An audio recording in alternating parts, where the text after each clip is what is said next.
Hello, this is Justice Backstrom, and back to another video. Now, unless you've been living under a rock, you've probably heard that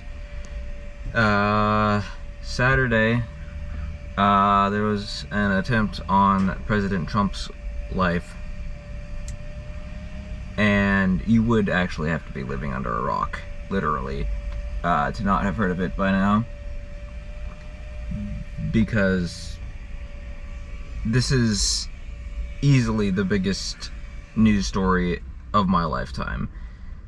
The only thing bigger this century would have been 9/11, which was just a few months before I was born. This is one of those days that everybody's gonna remember where they were when they first heard about it. I will never forget the first time I saw President Trump stand back up, pump his fist in the air, say, "Fight, fight, fight."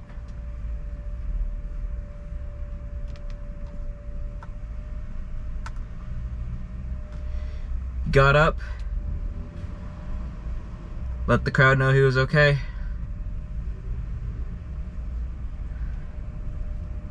Gave a message that he's not backing down, that we cannot back down. They can't, this terrorism cannot be allowed to succeed.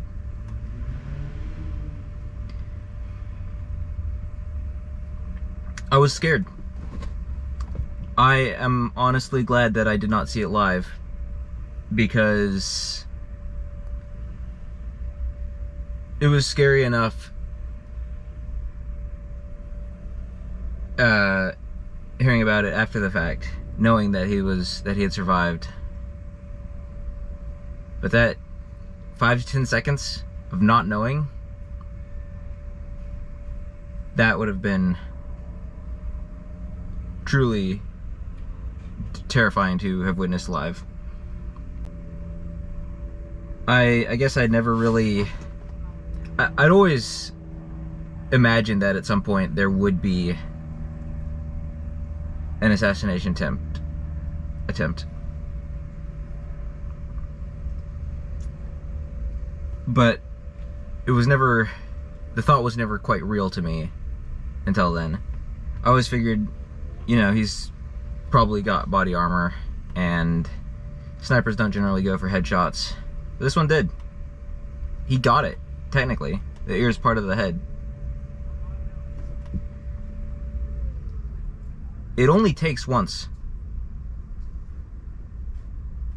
It only would have taken 1 inch.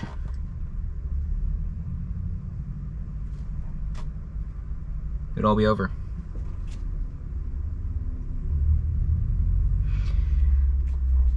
You know, I've long, I guess, understood that if you decide that nothing else matters to you other than killing someone, you can do it. Unless it's Trump, I guess. There's a quote in, I believe it's Hunger Games Mockingjay Part 2. It says, anybody can kill anyone. They just have to be willing to, you know, die themselves.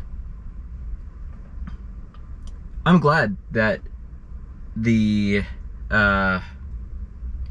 murderer, and he's a murderer, there was a civilian casualty that died in the crossfire. He murdered an innocent Trump supporter just for being there. I'm glad he's dead. Now, that might seem vindictive, but I'm not a perfect person. Yeah, maybe I'm a little bit vindictive. I'm glad he's dead.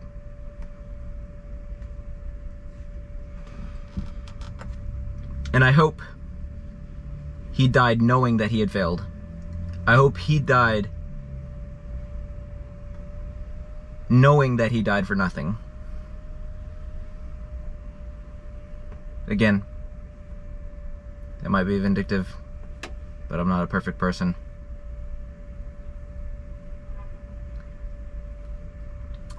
I guess we know now who's really a threat to democracy, because there's only one side in this election cycle that's attempted to imprison their opponent. There's only one side that's come within an inch of assassinating their opponent.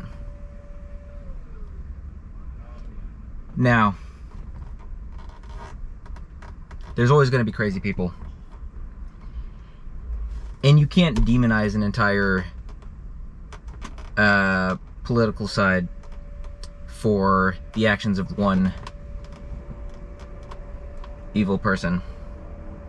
But at the same time, we already know that the president is the most dangerous job in the United States. And when you take someone who's already in such a dangerous job, even for a relatively uncontroversial president, and day after day hound them, constant stories in the news about how they're Hitler, about how they're a threat to democracy. You know what you're doing when you do that. You know you're just increasing the dial on how dangerous it is to be President Trump.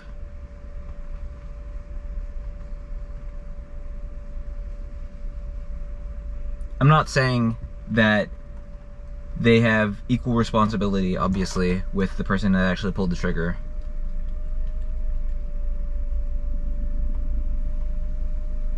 But it's not a good look to be anti-Trump right now.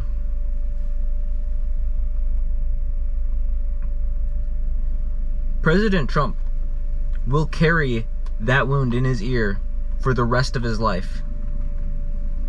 May it be long. Anytime someone asks him, "Oh, you stood up to the establishment? You tried to drain the swamp, what did it cost you?" You just point to his ear. He's going to be, well, assuming there is a second debate, he's going to be up on the stage with that ear. Every time the camera points at him, it's going to be a reminder to everyone in the audience. He took a bullet for us.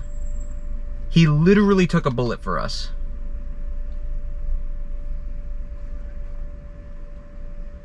He got back up. He said, "Don't worry. I'm gonna stay strong. I'm gonna fight, fight, fight."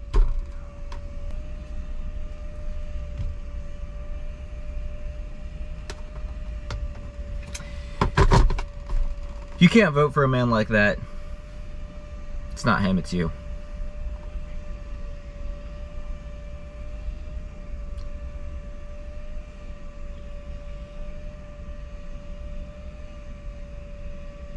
That's all I have. Bitch, you missed!